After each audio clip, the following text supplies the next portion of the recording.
আমি কোথায় চিল্লাচ্ছি? আরে জোরে কান্না, কান তো শোনাই যাচ্ছে না।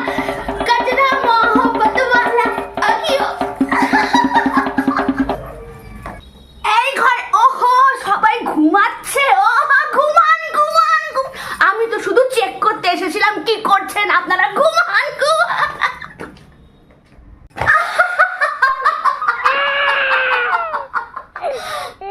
যা, বাচ্চা কাঁদছে কেন?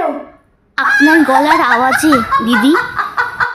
গয়না কোথায় রেখেছে? এই ব্যাগে। এই ব্যাগে গয়না যদি থাকে তাহলে সেটা সুন্দর করে চেন আটকে লকারের ভিতর ঢুকিয়ে দাও। কেউ যেন জানতে না পারে, কেউ যেন জানতে না পারে যে এই ব্যাগে গয়না আছে। হ্যাঁ হ্যাঁ, আমার ফ্যামিলিতে তো আমি শুধু আস্তে আস্তে কথা বলি, এছাড়া কারুর আওয়াজ এত আস্তে নয়। কেন কে জানে তোমাদের এত এত বেশি বেশি আমার গলার আওয়াজ মনে হচ্ছে? কে জানে বাবা। আমার বাবা স্কুল টিচার ছিল, কখনো লাউড স্পিকার লাগেইনি বাবার। একেবারে স্টেজে উঠে একবার বলতো গুড মর্নিং, ব্যাস।